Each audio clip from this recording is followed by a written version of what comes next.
ఆంధ్రప్రదేశ్ రాష్ట్రంలోని న్యాయమూర్తులకు, డీజీపీ గారికి, ప్రభుత్వ పెద్దలకు అందరికీ కూడా నేను విజ్ఞప్తి చేస్తూ ఉన్నా. కొన్ని ప్రశ్నలు అడగదలిచాను మిమ్మల్ని. మరి ఈరోజు రాష్ట్రంలో రూల్ ఆఫ్ లా ఉందా? పోలీస్ మాన్యువల్ని కానీ, కాకి యూనిఫామ్ను కానీ గౌరవించేటువంటి పరిస్థితి ఉందా? సామాన్యునికి భద్రత కల్పించేటువంటి పరిస్థితి ఉందా? బాధితుని పక్షాన పోలీసులు నిలబడతా ఉన్నారా? లేదా అధికార పార్టీకి తొత్తులుగా మారుతూ ఉన్నారా? ఒక సగటు మనిషిగా, ఈ దేశ పౌరునిగా, సమాజం పట్ల బాధ్యత ఉన్న ఒక వ్యక్తిగా అడుగుతూ ఉన్నా. మరి ఏం జరుగుతూ ఉంది? రైట్ టు లివ్ అనేది రాజ్యాంగం కల్పించిన హక్కు. మరి అది అమలవుతోందా? రైట్ టు స్పీచ్ అమలవుతోందా? రైట్ టు ఓట్ అమలవుతోందా? మరి ఎందుకు ఈ ప్రజాస్వామ్యం? ఎందుకు ఈ వ్యవస్థ? మరి చట్టం ఏం చేస్తూ ఉంది? ఎవరికి చుట్టంగా మారింది? కోర్టు ఆదేశాలను కూడా అమలు చేయాల్సినటువంటి పోలీస్ అధికారులు ధిక్కరిస్తే మరి న్యాయస్థానాలు ఎందుకు? మరి ధర్మం ఎక్కడుంటుంది? న్యాయం ఎక్కడుంటుంది? గమనించండి. ప్రశ్నించిన వాళ్ళపైన దాడుల, కేసుల, ఇవన్నీ ప్రశ్నించిన ఈ దౌర్జన్యాలను, ఈ దుర్మార్గాల్ని ప్రశ్నించిన మా పైన కేసులు. వివరాల్లోకి వెళ్తే ఎంపీపీ ఎన్నికల నోటిఫికేషన్ వచ్చింది.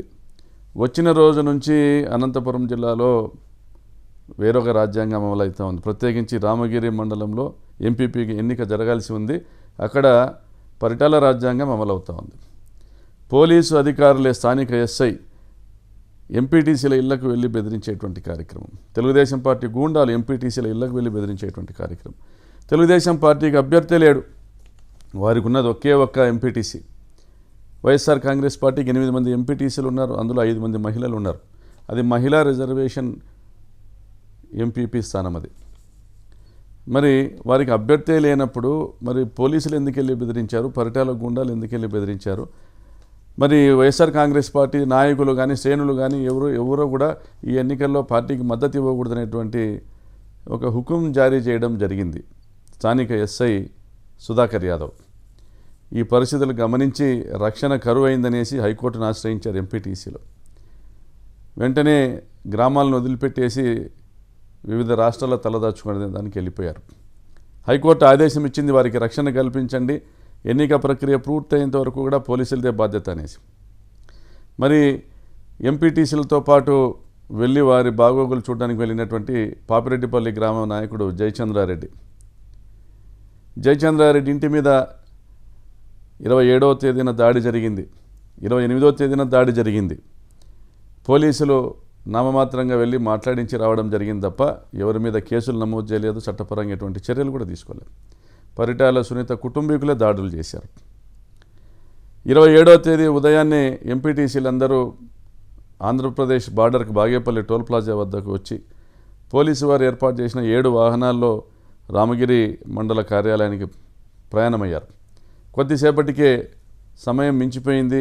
ఎంపీటీసీల కోరం లేదు కాబట్టి సమావేశం వాయిదా వేస్తున్నామన్న తర్వాత ఎంపీటీసీలందరినీ పెనుగొండ ఎంఆర్ఓ కార్యాలయం తీసుకొచ్చి బైండ్ ఓవర్ చేసేటువంటి కార్యక్రమం చేశారు. ఎందుకు బైండ్ ఓవర్ చేయాలి? ఏం నేరం చేశారు? రక్షణ కోరారు, కోర్టు రక్షణ ఇచ్చింది.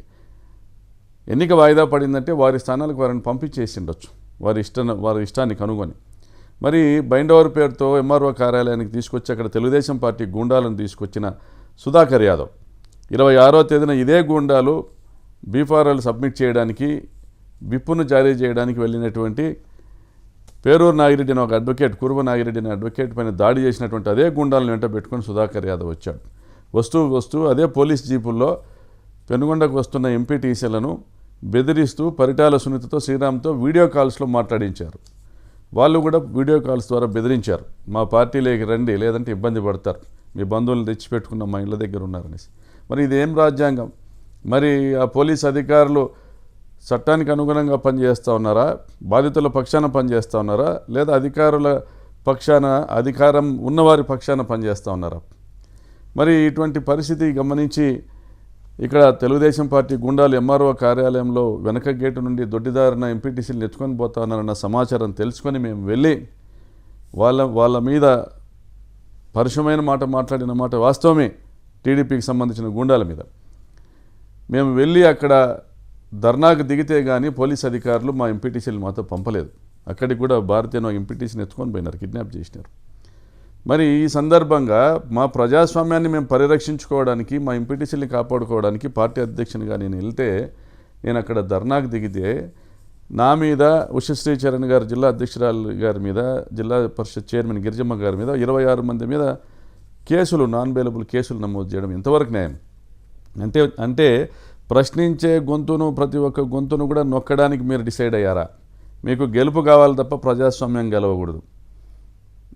మీకు గెలుపు కావాలా, మీ పెత్తనం చలాయించాలా తప్ప ప్రజాస్వామ్యం గెలవకూడదు. ఇదేనా మీరు ఇచ్చే సందేశం అని నేను ప్రశ్నిస్తా ఉన్నా. మరి ఏ జయచంద్రారెడ్డి అయితే ఎంపీటీసీలతో పాటు వెళ్ళి వారి బాగోగులు చూసుకోవడానికి క్యాంపులో వాళ్ళకి అన్నీ సమకూర్చుకుంటూ ఉన్నాడో, ఆ ఎంపీటీసీ ఆ జయచంద్రారెడ్డి గ్రామంలో, ఆ జయచంద్రారెడ్డి ఇంటి మీద 27వ తేదీ రాత్రిన దాడి చేశారు పరిటాల సునీత బంధువులు. పోలీసులకి ఇన్ఫామ్ చేశాం, సీఏ గారికి ఇన్ఫామ్ చేస్తే 2 కానిస్టేబుల్ వెళ్ళారు. పరిటాల సునీత బంధువుల చేతిలో బూతులు, వాళ్ళ నోటెంబడి బూతులేవో తప్ప వేరే రావు, వాళ్ళ చేత బూతులు తిట్టించుకొని వచ్చారు. 28వ తేదీ కూడా మళ్ళీ అదే రిపీట్ అయింది. మరి 2 రోజులు దాడులు జరిగినాయి, రాళ్లతో దాడులు జరిగినాయి, కట్టెలతో కొట్టినారు. పోలీసులు యాక్షన్ తీసుకోలేదే, మరి సుధాకర్ యాదవ్ బాధ్యత కాదా? ఆ రోజు వారి మీద కేసులు పెట్టింటే, ఇదే ఆదర్శ మీద, ఇదే నవకాంత్ మీద, ఇదే నరసింహుల మీద, ఆ రోజు ఇదే రమేష్ మీద ఆ రోజు కేసు కట్టింటే, వాళ్ళని తీసుకొచ్చి స్టేషన్లో పెట్టింటే 30వ తేదీ మర్డర్ జరిగేదా? లింగన్న మర్డర్ జరిగేదా? మరి ఎవరు బాధ్యత? ఇది పోలీస్ స్పాన్సర్డ్ మర్డర్ కాదా? సుధాకర్ యాదవ్ కాదా ఈ హత్యకు బాధ్యుడు? అతను పచ్చకండువా కప్పుకొని పనిచేస్తున్నాడా, కాకి చొక్కాకు పనిచేస్తున్నాడా? మరి డీజీపీ గారు ఆలోచన చేయాలి. ఆయన కేవలం తన భవిష్యత్తు రాజకీయ ప్రయోజనాలను దృష్టిలో పెట్టుకొని పరిటాల కుటుంబానికి కొమ్ము కాస్తూ ఉన్నాడు. 27వ తేదీన పరిటాల శ్రీరామ్ ఇదే పాపిరెడ్డిపల్లి గ్రామంలో రమేష్ ఇంట్లో, వాళ్ళ చిన్నాయన రమేష్ ఇంట్లో కూర్చొని మండలానికి ఒకరిని చంపంది భయం ఉండదు అనేసి మాట్లాడడం, మరి ఆ పిల్లల్ని రెచ్చగొట్టడం, 27 రాత్రి దాడి జరగడం, 28 రాత్రి దాడి జరగడం, అయినా పోలీస్ చర్యలు లేకపోవడం వల్లనే ఈరోజు 30వ తేదీ అంటే నిన్న కురుబ లింగమయ్యన్నను హత్య చేయడం జరిగింది. మరి హత్య జరిగింది, హంతకుల పేర్లు వారి కుమారులు సంఘటనా స్థలంలో ఉండి దెబ్బలు తిన్న వారి కుమారులు చెప్తా ఉన్నారు. పోలీసులు తమకు కావలసిన విధంగా ఎఫ్ఐఆర్ రాసుకొని లింగమయ్య అన్న భార్యతో సంతకం పెట్టించుకొని ఇద్దరి పేర్లే నమోదు చేస్తూ ఉన్నారు. ఎందుకు ఇది? మరి 5-6 మంది పాల్గొన్నారని ఆ సంఘటనలో గాయపడ్డ శ్రీనివాసులు లింగమయ్య అన్న కొడుకు మాట్లాడుతూ ఉంటే, నిన్న నేను ఆసుపత్రికి వెళ్ళి పరామర్శించడానికి వెళ్ళినా కూడా ఆయన పేర్లు చెప్తా ఉన్నాడు. మరి కేవలం ఇద్దరి పేర్లే ఎందుకు ఎఫ్ఐఆర్లు చేస్తున్నారు? అంటే హత్య కావించబడ్డ వారి పక్షాన మీరు నిలబడి, వారి కుటుంబానికి అండగా నిలబడి, ఈ రాష్ట్రంలో చట్టం ఉంది, న్యాయం ఉంది, ధర్మం ఉంది, మేము ఉన్నాం మీ పక్షాన అని చెప్పాల్సిన పోలీసులు మరి ఎవరికి చుట్టంగా మారారు? మీరు 5 మంది పేర్లు 6 మంది పేర్లు వాళ్ళ కొడుకులు చెప్తా ఉంటే, మీరు 2 పేర్లతో ఒక ఎఫ్ఐఆర్ రాసుకొని దాని మీద సంతకాలు పెట్టించేసి, ఒక కంప్లైంట్ రాసుకొని దాని మీద సంతకాలు పెట్టించేసి ఎవరి కోసం మీరు పనిచేస్తూ ఉన్నారు? మరి ఇంట్లో మనిషిని కోల్పోయినా మాకు న్యాయం జరగడం లేదు, మా నాయన్ని చంపిన వాళ్ళ పేర్లు వాళ్ళపైన కేసు నమోదు చేయడం లేదు అని ఆ చిన్న పిల్లోళ్ళు 24-25 ఏళ్ళ పిల్లలు వాళ్ళ కొడుకుల మనసులో ఎంత గాయమవుతుంది, ఈ సమాజం పట్ల ఎంత ద్వేషం అనేది వాళ్ళు పెంచుకుంటారు, ఈ వ్యవస్థల పట్ల ఎంత ద్వేషం పెంచుకుంటారు. పోలీస్ వ్యవస్థను నమ్ముతారా? మరి ఇంత దుర్మార్గంగా ఈ వ్యవస్థ ఉంటే మరి మీడియా ఏం చేస్తుంది? వక్రీకరించి మాట్లాడుతూ ఉన్నారు. మరి నేను లింగమయ్య అన్న చావు బతుకుల్లో ఉన్నాడు, మా మీద కేసులు పెట్టినారు, 132 నాన్ బెయిలబుల్ సెక్షన్ ఉంది, నన్ను వెళ్తే అరెస్ట్ చేయొచ్చు అని తెలిసి కూడా నేను అనంతపురం వెళ్ళిన సవేరా హాస్పిటల్కి వెళ్తే అక్కడ మా పార్టీ శ్రేణులందరూ కూడా దాదాపుగా 200-300 మంది ఉన్నారు. పోలీసు వాళ్ళు ఒక 100-150 మంది ఉన్నారు. బ్యారికేడ్లు పెట్టారు, ఎక్కడికెక్కడ రోడ్లకు అడ్డంగా పోలీస్ జీపులు పెట్టారు, ఎవరిని హాస్పిటల్లోకి రానివ్వడంలే. అంటే ఆసుపత్రిలోకి వెళ్తే ఆసుపత్రిలో లిఫ్ట్లు బంద్ చేశారు, దారెంబడి పైకి 4వ ఫ్లోర్లో వెళ్ళేటప్పుడు దారెంబడి పోలీసులే, ఐసీయూలో కూడా పోలీసులే. అంటే ఆసుపత్రిలో మరి పేషెంట్లు కాకుండా పోలీసులే ఎందుకున్నారు? మరి ఏం రాజ్యాంగం అమలవుతా ఉంది?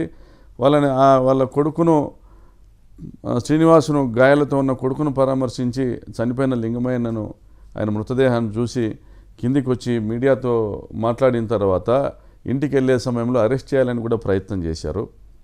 లేదు మేము పోలీస్ స్టేషన్లో హాజరవుతాం, పెనుగొండ పోలీస్ స్టేషన్కి వెళ్తామనేసి పెనుగొండకి వెళ్తూ ఉంటే దారి మధ్యలో ఎన్ఎస్ గేట్ దగ్గర పోలీసులను పెట్టి ఆపారు. దాదాపుగా 200 మంది పోలీసులు ఎన్ఎస్ గేట్ దగ్గర కానీ, మరూర్ టోల్ ప్లాజా దగ్గర కానీ, మరియు గుత్తి టోల్ ప్లాజా దగ్గర కానీ 200 మంది పోలీసులను పెట్టి మా మూమెంట్స్ని కన్ఫైన్ చేసేటువంటి ప్రయత్నాలు చేస్తున్నారు తప్ప మీరు ఆ బాధిత కుటుంబాలకు న్యాయం చేసేదానికి ఎందుకు ప్రయత్నం చేయడంలే. మరి ఈరోజు ఉదయం అందరినీ కూడా మా పార్టీ నాయకులందరినీ కూడా హౌస్ అరెస్ట్ చేసే కార్యక్రమాలు చేశారు. దాదాపు 500 మంది పోలీసులతో ఈరోజు మీరు రామగిరి మండలంలోనూ అనంతపురం జిల్లాలోనూ మీరు అమలు చేసిన ఈ రాజ్యాంగం, ఎవరు తీసుకొచ్చిన రాజ్యాంగం, ఈ పోలీసు వ్యవస్థ ఏం పని చేస్తూ ఉంది? ఏ ఒక్కరిని కూడా ఎన్ఎస్ గేట్ దాటి లోపలికి పోకోకుండా కనీసం బాధితుల కుటుంబ సభ్యుల్ని కానీ వారి బంధువుల్ని కానీ పాపిరెడ్డిపల్లి గ్రామానికి వెళ్ళనివ్వకుండా ఇంత దుర్మార్గంగా వ్యవహరిస్తూ ఉన్నారే. ఎక్కడికక్కడ అరెస్టులు 500 మంది పోలీసుల్ని ఈరోజు మీరు ఉపయోగించారు. హంతకులు ఎవరైతే ఉన్నారో వాళ్ళపైన కేసులు పెట్టకుండా, హంతకులపైన కేసులు పెట్టకుండా వాళ్ళని తప్పించి వాళ్ళ ఇళ్ళకాడ 150 మంది మీరు పోలీసు బలగాల్ని పెట్టారు. ఎటువంటి వాళ్ళ ఇంటి మీద పాపిరెడ్డిపల్లి రాజన్న పరిటాల్సి ఉంటే చిన్నాయన వాళ్ళ ఇంటి మీద దాడి చేస్తారు, ప్రజలంతా తిరగబడతారు, కురవాళ్ళని చంపినారని చుట్టుపక్కల గ్రామాల్లో నుండి 1000 మంది బీసీలు, కురువ కులస్తులు, వైఎస్ఆర్ పార్టీ శ్రేణులంతా అక్కడికి వస్తే వాళ్ళ నుంచి రక్షించడానికి 150 మంది పోలీసుల్ని ఒక హంతకుని ఇంటికి కాపలా పెట్టినారు. మరి ఇదే ప్రాణము మీరు వాళ్ళందరి ప్రాణాలు రక్షించడానికి ఇంతమందిని బందోబస్తు పెట్టినారా? మరి కురువ లింగమయ్య ఇది ప్రాణం కాదా? అంతే, మీరు అధికారంలో ఉన్నవాళ్ళు, పెత్తనం చేస్తా ఉన్న వాళ్ళు మీదేనా ప్రాణము? ఒక సామాన్యుని ప్రాణానికి విలువ లేదా? ఈ రాష్ట్రంలో సామాన్యుడు తనకు నచ్చిన పార్టీ వైపు తను ఉండడానికి కూడా అర్హత లేదా? ఆ హక్కు లేదా? ఈ రాజ్యాంగం కల్పించలేదా? మరి ఏం చెప్పదలుచుకున్నారు? నేను ముఖ్యమంత్రి గారిని అడుగుతా ఉన్నా, పవన్ కళ్యాణ్ గారిని అడుగుతున్నా, డీజీపీ గారిని అడుగుతా ఉన్నా, ఎస్పీ గారు, డిఎస్పీ గారు ఏం చేస్తూ ఉన్నారు? మీ మాట కనీసం మీ ఎస్ఐ అనే పరిస్థితిలో లేడు. మరి అటువంటి వ్యక్తి అతను విధి నిర్వహణలోని అలసత్వం వల్ల హత్య జరిగింది. ఎవరిని బాధ్యత చేస్తున్నారు? మరి ఏం చేయబోతా ఉన్నారు? ఒక ఎంపీటీసీ, ఒక ఎంపీపీ ఎలక్షన్ కోసం ఇంత దుర్మార్గంగా వ్యవహరిస్తున్నారు. సభ్య సమాజం తలదించుకునే విధంగా ఈరోజు నేను పరిస్థితిని గురించి నేను మాట్లాడుతూ ఉన్నా. ఆ బాధిత కుటుంబం చెప్తున్న పేర్లు, దాడి చేసిన వాళ్ళ పేర్లు ఆదర్శు, రమేషు, మనోజు, సురేషు, నరసింహ, నవకాంత్. మరి వీళ్ళు 6 పేర్లు ఇస్తే మా కళ్ళ ముందర వచ్చి మా నాయన్ని కొట్టి చంపినారన్నా అని ఆ పిల్లోడు 6 పేర్లు ఇస్తే 2 పేర్లతో ఎఫ్ఐఆర్ మీరు నమోదు చేస్తున్నారు. మరి మీ మీద ఎట్లా నమ్ముతాం? ఎట్లా నమ్మకాలు పెట్టుకుంటాం? ఈ రాష్ట్రంలో ఒక రాజ్యాంగం ఉందనేది ఎట్లా నమ్ముతారు? ప్రజలకు నమ్మకం కల్పించండి. మీరు ఇంతమంది పోలీసులను పెట్టి మమ్మల్ని అడ్డగించేదానికి, మమ్మల్ని అరెస్ట్ చేసేదానికి, పోనీ నేరస్తుల్ని కాపాడేదానికి ఉపయోగిస్తున్నారే. 10 మంది పోలీసులు గొడవ జరిగిన గ్రామాల్లో వెళ్ళిన సందర్భాలు ఉన్నాయా? మాకు మెన్ లేదు. నన్నే ఎన్ఎస్ గేట్ దాటి రామగిరి మండలంలోకి వెళ్ళనీయకుండా పలుమార్లు మీరు అడ్డుకున్నారే. 2 రోజుల ముందు మీకు చెప్పాలనా? అదేనా మీరు చెప్తున్నటువంటి చట్టం? నన్నే ఎన్ఎస్ గేట్ దాటి రామగిరి మండలంలోకి రానివ్వలే. 2014-19లో కూడా ఇదే పని చేశారు. రామగిరి మండలంలోకి మీరు వెళ్ళకూడదు, మేము రక్షణ కల్పించలేం. ఇదే ఎస్ఐ సుధాకర్ యాదవ్ సిగ్గు లేకుండా డిఎస్పీ సమక్షంలో, ఇతర సీఐల సమక్షంలో చెప్తా ఉన్నాడు. 15 రోజుల కింద రామగిరి మండలంలోకి నేను వెళ్తా ఉంటే నన్ను ఆపి అడ్డుకొని నన్ను ప్రివెంటివ్ మెజర్స్ కింద అరెస్ట్ చేసి మా ఇంటి దగ్గర తీసుకొచ్చి వదిలిపెట్టారు. చెప్తా ఉన్నాడు, మేము రక్షణ కల్పించలేము.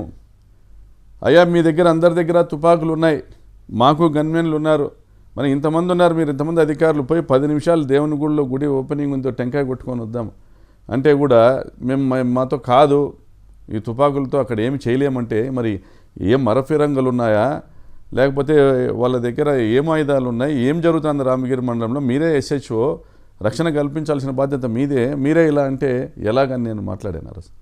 దాన్ని వక్రీకరించారు, కులాలకు అన్వయించారు. మరి ఈరోజు చనిపోయినటువంటి కురువ కులస్తుడు సుధాకర్ యాదవ్ నిర్లక్ష్యం వల్ల కాదా, సుధాకర్ యాదవ్ ప్రోత్సాహం వల్ల కాదా ఈ హత్య జరిగింది? మరి ఎక్కడ బీసీలకు మీరు రక్షణ కల్పించారు? ఈ ఒక్క నెలలోనే సిద్ధరాంపురంలో పరిటాల సునీత బంధువుల దాడిలో గాయపడినటువంటి మీ కురువ బాలన్నను అడగండి, ఏం జరిగింది, ఎందుకు కొట్టారు? మరి కురువ కిష్టప్ప రిటైర్డ్ జడ్జి గారిని మెడబట్టి గెంటారు. పరిటాల సునీత కుటుంబీకులు ఒక కబ్జా కార్యక్రమానికి పోలీసులను ఉపయోగిస్తూ ఉంటే ఇల్లు కూల్చేటువంటి సంఘటన అడ్డుకున్నందుకు, మరి Kuruva Nagireddy annexure 1 annexure 2 submit చేయడానికి ఒక అడ్వకేట్గా రామగిరి మండలాఫీసులకు వెళ్తే అక్కడ దాడి చేశారు. అక్కడ కూడా పరిటాల సునీత బంధువులే. మరి ఈరోజు కూడా పరిటాల సునీత సొంతం తమ్ముళ్ళు వాళ్ళ కొడుకులు ఈరోజు కురువ లింగమయ్యను హత్య చేశారు. మరి బీసీలకు ఎక్కడుంది రక్షణ? చంద్రబాబు నాయుడు గారు ఈ రాష్ట్రంలో మీరు మీ రెడ్ బుక్ రాజ్యాంగాన్ని అమలు చేసేటువంటి కార్యక్రమాన్ని మీరు కొనసాగిస్తూ వస్తే రాబోయే కాలంలో ఈ బాధిత పీడిత వర్గాలే మీ పార్టీని నామరూపాలు లేకుండా నాశనం చేసేటువంటి కార్యక్రమం కూడా జరుగుతుంది. ఇప్పటికైనా మీరు బుద్ధి తెచ్చుకోండి, ఇప్పటికైనా మీరు కళ్ళు తెరవండి, డీజీపీ గారు కళ్ళు తెరవండి. అట్లీస్ట్ మీరు ఈ రోజైనా కూడా మీరు ఒక సగటు మానవునిగా, ఒక సగటు ఈ దేశ పౌరునిగా అడుగుతా ఉన్నా, ఇప్పటికైనా కూడా మీరు ప్రజలకు రాజ్యాంగం పైన నమ్మకాన్ని కలిగించండి, పోలీస్ వ్యవస్థపైన నమ్మకాన్ని కలిగించండి. ఆ పోలీసు అధికారులు బాధ్యత వహించవలసినటువంటి పోలీసు అధికారులను సస్పెండ్ చేయండి. బాధిత కుటుంబ సభ్యులు ఇస్తున్న పేర్లన్నిటినీ కూడా అందులో నమోదు చేయండి. మరి నేను ఒకటి అడుగుతా ఉన్నా, మీరు ఈరోజు ఈ చర్యలకు పాల్పడిన పరిస్థితుల్లో వైఎస్ జగన్మోహన్ రెడ్డి గారు వస్తారు, పాపిరెడ్డిపల్లి గ్రామానికి వస్తారు, బాధిత కుటుంబాన్ని పరామర్శించడానికి వస్తారు. మరి ఆయన కూడా అడ్డుకోగలుగుతారా? మీరు జగన్ గారిని అడ్డుకోగలుగుతారా? ప్రకాష్ రెడ్డిని అడ్డుకున్నట్లుగా, అక్కడ సామాన్య ప్రజలను అడ్డుకున్నట్లుగా మీ బందోబస్తులు పెట్టి జగన్ గారిని అడ్డుకోగలుగుతారా అని నేను ప్రశ్నిస్తా ఉన్నా. మరి ఏ రాజ్యాంగంలో ఉంది ఈ దేశ పౌరుణ్ణి ఒక గ్రామం నుంచి ఇంకో గ్రామానికి వెళ్ళనివ్వకుండా అడ్డుకునేటువంటి పరిస్థితి? కాబట్టి తగిన చర్యలు తీసుకోండి, న్యాయం చేయండి. మేము చేశాం, మా బాధ్యతను, మా డ్యూటీస్ని మేము డెలివర్ చేశామని మీరు అనిపించుకొని ఇంకా కాకి పైన ఎంతో కొంత ఉన్న గౌరవాన్ని కాపాడుకోవాల్సిందిగా విజ్ఞప్తి చేస్తాం.